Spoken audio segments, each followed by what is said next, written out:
Hello friends, भाई बहन mummy blog में सभी का स्वागत करती हूँ। उम्मीद करती हूँ अच्छे हेल्थ में होगे और परिवार का ख्याल भी रखते होगे। तो समर बाबू पैसे तो दिए थे पुलिस को मारवाने के लिए, उफ मरवाने के लिए नहीं, मतलब सबक सिखाने के लिए ध्रुव और ध्रुव की मम्मी को। पर यहाँ पे सबक कौन सीख रहा है? सबक तो सीख गए आप।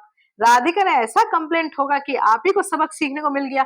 पुलिस आया और आपको फालतू का फोकट में मार दिया।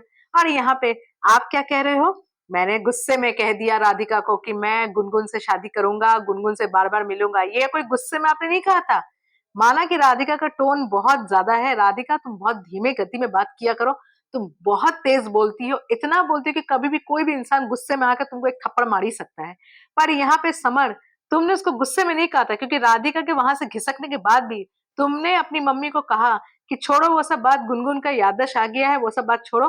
पर गुनगुन के पास मैं फिर से जाऊंगा, किसी को अच्छा लगे या ना लगे, पर मैं गुनगुन के पास जाके ही रहूंगा। गुनगुन को जाके फिर मैं समझाऊंगा। जितनी बार चाहे मैं उतनी बार गुनगुन के पास जाऊंगा।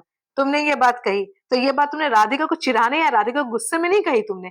तुम ये बात जनरली तुम बोल रहे थे, क्योंकि तुम ये जनरली फील करते हो अपने हार्ट में, इसलिए तुमने कहा। तुमको ये फीलिंग है, और ये फीलिंग तुमको अब इसलिए आ रहा है क्योंकि गुनगुन की याददाश्त लौट आई है। और तुमको मालूम है कि मुझे अब गुनगुन चाहिए, राधिका नहीं। तो ये दोनों ना खिलौने नहीं है कि कभी इस गुड्डी के साथ रह जाओ, कभी उस गुड्डी के साथ रह जाओ। ये एक इंसान है। राधिका तुम्हारी वाइफ है। अब राधिका, तुम कभी बोलती हो मुझे समर के संग डिवोर्स चाहिए, कभी बोलती हो मुझे समर के संग रहना है। अभी तुम बोली मुझे समर से डिवोर्स चाहिए, मुझे ये माँ बेटे के संग नहीं रहना है। तब तुमको इतना प्रॉब्लम क्यों है? गुनगुन से मिले, गुनगुन की बहन से मिले, या गुनगुन के अड़ोसी पड़ोसी से मिले। जाने दो, बाहर में जाने दो। तुमको वहां पे रहना है जब तक कोर्ट का ऑर्डर है। डिवोर्स हो जाएगा, अपना जाओ अपनी मम्मी के घर में जाकर रहो। तुमको क्या मतलब बनता है समर से? पुलिस बुला रही हो, मार खिलवा रही हो। तुमको एक ही थप्पड़ मारा, आज तक तुमको कभी नहीं मारा है, तुमको पहली बार मारा। उसको मारा है वो चाटे को, आशीर्वाद प्रसाद समझ के हस्बैंड का एंजॉय करो। क्या जरूरत है इतना नौटंकी करने का, जो तुमको उस आदमी के संग रहना ही नहीं है। और अगर तुम चाहती हो कि तुम उस आदमी के संग रहोगी, तुमने अगर डिसाइड किया है, तब तो स्ट्रेट अवे गुनगुन से बात करो। गुनगुन को बुलाओ, गुनगुन को पूछो क्या प्रॉब्लम है तुम्हारी भाई, तुमको ध्रुव के संग रहना है रहो, नहीं रहना है अगर मेरे हस्बैंड के संग रहना है तो मेरे हस्बैंड के संग रहो। पर जब तक हमारा डिवोर्स नहीं हो जाता तब तक तुम ये सब माइंड में मत रखो मेरे हस्बैंड के संग रहने के लिए, और ना ही मेरे हस्बैंड को तुम बुलाओगी। डिवोर्स हो जाएगा तब तुम मिलो जुलो। पर अगर गुनगुन कहती है कि नहीं मैं ध्रुव के संग ही रहना चाहती हूँ, मुझे समर में कोई इंटरेस्ट नहीं है, तब तो एक खींच के गुनगुन को थप्पड़ मारो और बोलो तो अपने घर में ही रहो। अब मेरे हस्बैंड को, मेरी सास को अपने घर में बुलाना बंद करो।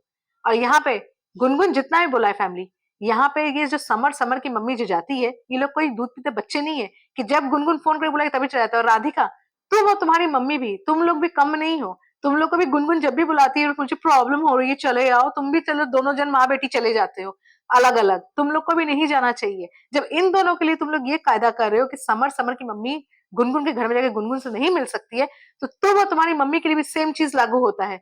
तुम लोग भी जाके गुनगुन के बात में जाके गुनगुन से मिला मत करो। तो तुम्हारे में उन लोग में कोई फर्क नहीं है। तुम लोग जा सकते हो, मिल सकते हो, पर ये लोग जाके मिल नहीं सकते हैं। समर तो छोड़ो, वो तो नए बुलाने से भी चला जाता है मिलने। मगर समर की मम्मी जैसे जा सकती है, तुम लोग भी वैसे ही जा सकते हो। तो जो उनको मना कर रही हो, तो तुम लोग भी नहीं जा सकती हो। अब देखते हैं भाई क्या होता है। इनके तो अपने घरेलू मसले खत्म ही नहीं होते, और यहाँ पे पुलिस को बुला ले, जो पुलिस भी बेचारा कंफ्यूज माइंड से रिपोर्ट लिखेगा कि क्या करेगा, उसको कुछ समझ में नहीं आ रहा है। तो चलिए, जिसको जो ब्लॉग अच्छा लगा प्लीज एक लाइक जरूर कीजिएगा, चैनल में नए प्लीज सब्सक्राइब जरूर कीजिएगा। तब तक के बाय बाय।